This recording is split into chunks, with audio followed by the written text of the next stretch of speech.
जय हिंद दोस्तों। डिस्क्लेमर पढ़ लीजिएगा, मैं सेबी पंजीकृत सलाहकार नहीं हूं दोस्तों। बोनस एंड स्प्लिट चैनल को सभी लोग सब्सक्राइब कर लीजिएगा, वीडियो को लाइक कर दीजिएगा। कई सारे शेयर के बारे में इस वीडियो में हम लोग बात करने वाले हैं। कई सारी कंपनियों में इंपॉर्टेंट अपडेट निकल के सामने आए हैं। सबसे पहली कंपनी आ जाएगी हम लोगों की पावर ग्रिड कॉरपोरेशन लिमिटेड। 260 रुपया करेंट मार्केट प्राइस ट्रेड करता हुआ दिख रहा है। 2.5 लाख करोड़ के मार्केट कैप वाली बढ़िया सी कंपनी है। अच्छा खासा फंडामेंटल इसका देखने के लिए मिल रहा है दोस्तों। अच्छा खासा कंपनी 3.5% के आसपास का डिविडेंड भी देती है। Book value, P ratio, ROC, ROE सब कुछ देखेंगे डाटा तो इसका इंपॉर्टेंट अच्छा देखने के लिए मिल रहा है। लॉन्ग टर्म वाली यह कंपनी है, इसको देख लीजिएगा।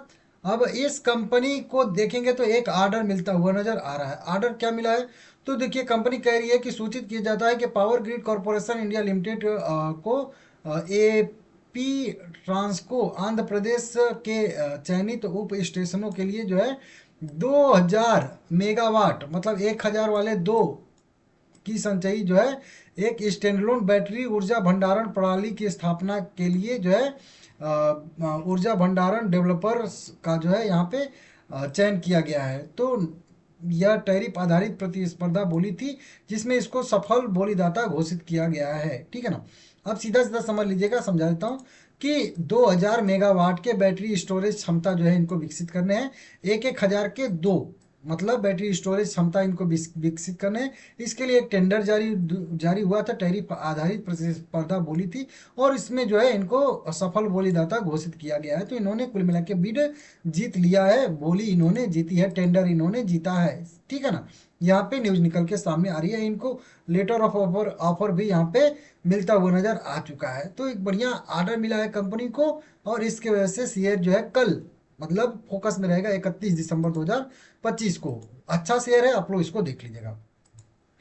एमएमटीसी लिमिटेड हाल फिलहाल में इसमें बढ़िया तेजी देखने के लिए मिल रही थी। 67 करेंट प्राइस का ट्रेड कर रहा है।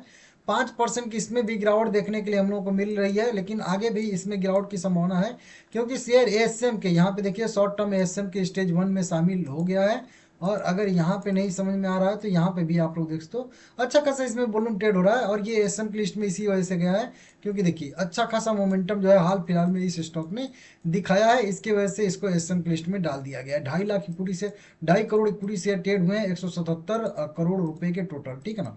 ये एसएम की लिस्ट है, देख सकते हो। इसमें हिंदुस्तान कॉपर लिमिटेड भी है यहाँ पे शामिल है, और एमएमटीसी लिमिटेड को भी यहाँ पे एसएम की लिस्ट में डाल दिया गया है। दो बढ़िया वाले शेयर थे, उनको मैं यहाँ पे नोट कर लिया हूँ। बाकी 3 और शेयर जो है छोटे मोटे यहाँ पे एसएम की लिस्ट में गए हैं। 31 दिसंबर 2025 से ये दोनों शेयर जो है एसएम की लिस्ट में शामिल हो गए हैं। कब बाहर आएंगे आप लोग चैनल सब्सक्राइब करके रख लीजिएगा, बताऊंगा। ठीक है ना।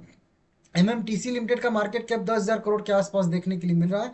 शेयर बढ़िया है, अच्छा इसका फंडामेंटल है, तो आप लोग इसको देख लीजिएगा। सेम वहीं हिंदुस्तान कॉपर लिमिटेड की बात करेंगे।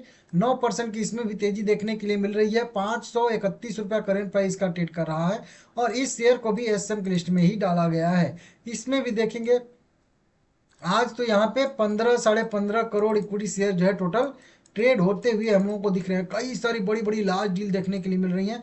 4200 करोड़ रुपए के शेयर केवल जो है लार्ज डील में ट्रेड हुए हैं। कुल मिला के कह लीजिए 1700 लार्ज डील इसमें ट्रेड होती हुई हम लोगों को दिख रही हैं। तो ये सारे के सारे डाटा वॉल्यूम से रिलेटेड है, आप लोग देख लीजिएगा। कई सारे ऑपरेटिंग एक्टिविटी टाइप की भी हो रही है। एक साल में 114%, 3 महीने की बात, 1 महीने की बात कहेंगे तो यहाँ पे 62% की तेजी, और एक हफ्ते एक वीक के अंदर की बात करेंगे तो 30% की अच्छी खासी रिकवरी यहाँ पे देखने के लिए हम लोगों को मिल रही है, जो कि आप लोग देख सकते हो। इस शेयर को भी वहीं हाल फिलहाल में देखिए कितना जबरदस्त यहाँ पे मोमेंटम देखने के लिए मिला है, क्लियर यहाँ पे देख सकते हो।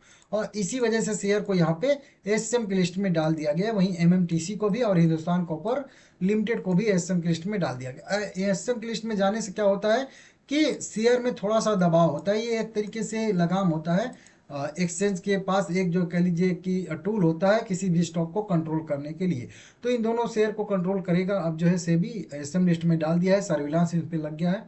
तो देखते हैं क्या होता है क्या नहीं होता है। शेयर में थोड़ी गिरावट की संभावना बनी रहेगी। उसके बाद 4 शेयरों पे आई है एक अच्छी खासी ब्रोकरेज रिपोर्ट, ठीक है ना। दीर्घकालिक निवेश के लिए, लॉन्ग टर्म के लिए खरीदने लायक शेयर यहाँ पे भारतीय एयरटेल से लेकर एसबीआई तक। मोतीलाल ओसवाल फाइनेंशियल सर्विसेज ने 2026 के लिए 10 शेयरों की सूची यहाँ पे जारी की है। तो मोतीलाल ओसवाल को लग रहा है कि 2026 में इन 10 शेयरों में अच्छी खासी बढ़त देखने के लिए मिल रही है। हालांकि 4 को जो मुझे पसंद है, उन 4 को यहाँ पे मैं ऐड कर दिया हूँ, और लगभग लगभग ये चारों शेयर जो है मेरे पोर्टफोलियो में भी हैं, एक इसमें से छोड़ के, ठीक है ना। तो इसको आप लोग देख लीजिएगा। अब देखिए यहाँ पे बताया जा रहा है कि वहीं कि सॉरी, यहाँ पे पीछे कर लेने दीजिए थोड़ा सा, ठीक है ना। यहाँ पे बाजार में अच्छी खासी बढ़त बढ़त देखने के लिए मिल रही है, और इन सब में जो है अगले साल बाजार में आय में सुधार और वृद्धि को प्राथमिकता देगा, और आय में लगभग 9% का यहाँ पे वृद्धि देखने के लिए मिल सकता है, ऐसा यहाँ पे अनुमान जताया जा रहा है। सबसे पहले बात कर लेते हैं भारतीय एयरटेल लिमिटेड का ही। 2100 रुपये करेंट प्राइस ट्रेड कर रहा है। 12.5 लाख करोड़ की मार्केट कैप वाली कंपनी है। छोटा सा डिविडेंड भी कंपनी देती है। फंडामेंटल पूछना ही नहीं है, टेलीकॉम सेक्टर की दिग्गज कंपनी में से एक है, बढ़िया कंपनी है, ठीक है ना। जब तक जियो की लिस्टिंग नहीं होती तब तक तो एकलौती यही है, कह लीजिए एक दिग्गज टाइप की। अब भारतीय एयरटेल के लिए इन्होंने लक्ष्य जो दिया है मोतीलाल ओसवाल फाइनेंशियल सर्विसेज ने, वो लगभग यहाँ पे बात करेंगे तो 2365 का दिया है, जो करेंट प्राइस से लगभग 12% का अपसाइड दिखा रहा है। यहाँ पे इनको लग रहा है कि भारतीय एयरटेल के प्रीमियम उत्पादों, एआरपी में वृद्धि, ब्रॉडबैंड कनेक्शन में वृद्धि के चलते मोबिलिटी और डिजिटल इंफ्रास्ट्रक्चर में मजबूत प्रदर्शन कर रही है।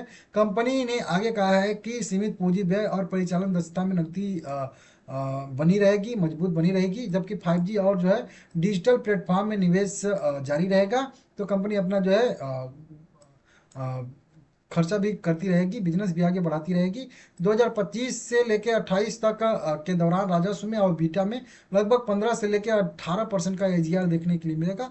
तो अगर यही चीज़ हम वृद्धि भी मान लें तो हर साल 15 से 20% का वृद्धि इसके प्राइस में देखने के लिए मिल सकता है, ऐसा इनका मानना है, ठीक है ना। स्टेट बैंक ऑफ इंडिया के बारे में भी बता रहे हैं। 9 लाख करोड़ के मार्केट कैप वाली कंपनी है। 973 रुपया करेंट प्राइस है। 1.5% के आसपास का यह कंपनी हम लोग को अच्छा खासा डिविडेंड भी देती है। और इस कंपनी के बारे में भी वही लिख रहे हैं कि यहाँ पे 1100 रुपये का इनको जो है लक्ष्य ऊपर दिख रहा है, जो प्रेजेंट स्थिति से अगर देखेंगे 14% की बढ़त देखने के लिए मिल रही है। एसबीआई की विविधीकरण शाखा, मजबूत बैलेंस शीट, बेहतर होती परिसंपत्ति गुणवत्ता, लार्ज कैप बैंकिंग कंपनी में से एक बनी हुई है, और ऋण में लगभग वृद्धि 13% की वार्षिक दर में स्वास्थ्य बनी हुई है। प्रबंधन जो है इसका भी देखेंगे तो 12 से 14% के आसपास रहेगा। तो इस तरीके से इनको भी लग रहा है कि आने वाले समय में इसमें भी अच्छी खासी बढ़त देखने के लिए मिल सकती है। वहीं इनको भी लग रहा है 2027 के लिए लगभग 1% का आरओए रिटर्न ऑन इक्विटी और 15% का आरओई रिटर्न ऑन एसेट जो है देखने के लिए मिलेगा। तो 1100 के लक्ष्य के लिए इनको भी 2026 के लिए यह शेयर पसंद आ रहा है। इसी के साथ में इटर्नल जोमेटो भी पसंद आ रहा है। 277 रुपया करेंट प्राइस है। 2.5 लाख करोड़ से ज्यादा का मार्केट कैप रखने वाली यह कंपनी है। ठीक ठाक कंपनी है भाई, अच्छा खासा इसका भी है। थोड़ा सा पी रेशियो 1400 का इसका है, तो थोड़ा सा अलग है, इसको देख लीजिएगा। बाकी अन्य जो है फंडामेंटल इसके भी शानदार देखने के लिए हम लोगों को मिल रहे हैं। इसमें भी वही बात है कि लगभग 410 रुपये के आसपास तक की इनकी संभावित वृद्धि दिख रही है, जो 46% अपसाइड का यहाँ पे इनको मोमेंटम दिख रहा है। इटर्नल इन्वेंट्री आधारित मॉडल में परिवर्तन के साथ जो है राजस्व में मजबूत वृद्धि देखी जा रही है, जिससे शुद्ध राजस्व की प्राप्ति होगी और सकल मार्जिन में सुधार देखने के लिए इनको मिलेगा। ब्रोकरेज फर्म ने स्टोर विस्तार, बेहतर परिचालन के कारण त्वरित जो वाणिज्यिक प्लेटफॉर्म ब्लिंकिट में तेजी के विकास पर प्रकाश डाला है। फ्रेंचाइजी और ई कॉमर्स सेगमेंट में भी अपना योगदान बढ़ा रहे हैं, जिससे आने वाले समय में शेयर में तेजी की संभावना बनती है। मार्जिन सुधरेगा, धीरे धीरे परिचालन लाभ जो है बढ़ने की संभावना है। तो इस तरीके से इसमें भी 410 रुपये का यहाँ पे टारगेट जो है वो दिया गया है।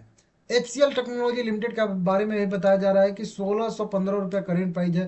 3.25% का डिविडेंड यील्ड है। 4.5 लाख करोड़ के मार्केट कैप वाली कंपनी है। Book value, ROC, ROE, earning per share, debt reserve, operating profit margin, sales growth, profit growth, सब कुछ इसका भी अच्छा देखने के लिए मिल रहा है। IT की ये भी बढ़िया कंपनी है। इसमें भी 2150 रुपये के आसपास का ऊपर लक्ष्य यहाँ पे दिया गया है, और इसमें भी संभावित वृद्धि जो है 29% की देखने के लिए यहाँ पे मिल रही है। HCL टेक्नोलॉजी अपनी IT सेवाओं, इंजीनियरिंग, अनुसंधान एवं विकास के लिए के दम पर IT कंपनियों के बीच अपनी अलग पहचान बनाए हुए AI आधारित समाधानों में शुरुआती सफलता, जो अब राजस्व में लगभग 3% का हिस्सा है, उत्पादकता बढ़ रही है और तेजी से विकास को संभव बना रही है। मोतीलाल ओसवाल को मानना है कि 2025 से 27 के दौरान कई बड़े सौदे में तेजी होगी और एआई को अपनाकर कंपनी अमेरिकी डॉलर में राजस्व में भी लगभग 5.25% सीएजीआर जो है रुपए में पैट की जो है बात करेंगे तो 7% के सीएजीआर की उम्मीद है। तो मजबूत नकदी और हर मौसम में टिकाऊ रहने वाला यह शेयर है। पोर्टफोलियो में इसको रखना चाहिए 2150 रुपए के लक्ष्य के साथ, जो मोतीलाल ओसवाल फाइनेंशियल सर्विसेज ने दिया है। देख लीजिएगा। वीडियो पसंद आया है तो लाइक करिएगा, चैनल को सब्सक्राइब कर लीजिएगा। बाकी ठीक है ना।